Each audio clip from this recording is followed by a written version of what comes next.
This question is from CBSE 2025 physics examination. The statement of the problem says find the ratio of minimum to maximum wavelength of radiations emitted when electron jumps from higher energy state to ground state of the hydrogen atom. तो hydrogen atom में अगर electron higher energy state से lower energy state पर jump करेगा तो wavelength emitted is given by this formula 1 upon lambda is equal to r into 1 upon nf square minus 1 upon ni square. इसमें r is the Rydberg constant. इसकी value की ज़रूरत नहीं पड़ेगी इसमें Rydberg constant क्योंकि रेशियो निकालना है. ni is the initial state. Initial state जो है हायर स्टेट है, that will be specifying in the next step. और NF जो है द फाइनल स्टेट. तो इलेक्ट्रॉन्स यहाँ पर जंप कर रहे हैं कहाँ से?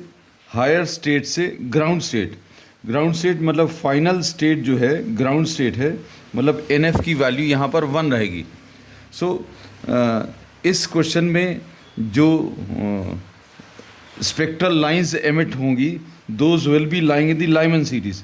ये भी अगर नहीं स्पेसिफाई करेंगे तो भी चलेगा, because this is not specifically asked in the questions. Just for knowledge से कभी हम आपको ये बता रहे हैं when the electron makes a transition from higher energy state to the ground state या फाइनल स्टेट जो है NF=1 है, तो स्पेक्ट्रल लाइंस जो एमिट होंगी वो लाइमन सीरीज में लाई करेंगी. तो NF की वैल्यू 1 है. अब इसमें वैल्यूज़ अगर सब्सटीट्यूट करें तो 1 upon lambda will be equal to R into 1 upon 1 square minus 1 upon NI square. अब इसमें इन्होंने बोला है मैक्सिमम वेवलेंथ.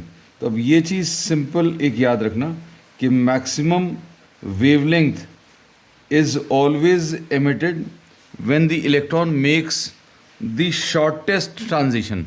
सबसे छोटा ट्रांजिशन क्या होगा? अब NF मतलब आप फाइनल स्टेट N=1 है, तो शॉर्टेस्ट ट्रांजिशन कहाँ पर होगा? जब इनिशियल स्टेट 2 है और फाइनल स्टेट 1 है. मतलब सेकेंड ऑर्बिट से इलेक्ट्रॉन अगर फर्स्ट ऑर्बिट में आ रहा है तो जो वेवलेंथ एमिट होगी वो मैक्सिमम होगी.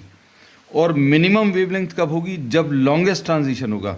मतलब इलेक्ट्रॉन जो है इन्फिनिटी से फाइनल स्टेट NF=1 पर ट्रांजिशन करेगा. तो अब इसमें सबसे पहले अभी हम लोग लॉन्गेस्ट वेवलेंथ निकाल लें या maximum wavelength. So 1 upon lambda maximum will be equal to R into 1 minus 1 upon NI की वैल्यू कितनी? 2 है, तो ये 2 स्क्वायर मतलब ये R इंटू 1 माइनस 1 अपॉन 4 यानी ये 3R/4 आ जाएगा. अब मिनिमम वेवलेंथ इन्होंने दूसरी चीज़ पूछी है 1 अपॉन लेमडा मिनिमम. अब ये मिनिमम वेवलेंथ अभी हम लोगों को कब मिलेगी? मिनिमम वेवलेंथ तब मिलेगी जब इलेक्ट्रॉन सबसे लंबा ट्रांजिशन लेगा.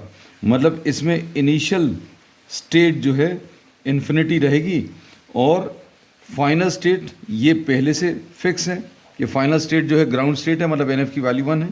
तो 1 upon lambda minimum will be equal to R into 1 upon 1 square. और इनिशियल स्टेट मतलब electron is making a transition from infinity, तो 1 अपॉन इन्फिनिटी स्क्वायर. और ये 1 अपॉन इन्फिनिटी कितना? 0 आ जाएगा. So this will B R into 1 upon 1 minus 0 मतलब ये R आ जाएगा. अब इन्होंने रेशो किसका पूछा है? Minimum to maximum wavelength. मतलब अभी हमें lambda minimum upon lambda maximum बताना है. इन दोनों इक्वेशंस को आप डिवाइड कर दें. 1 upon lambda maximum 1 upon lambda minimum will be equal to 3R/4 divided by R, मतलब ये 3/4 आ जाएगा. इसमें इसको ऊपर ट्रांसफर करो, ये नीचे आ जाएगा. So this will be lambda minimum upon lambda maximum will be equal to 3/4. So this will be the final answer.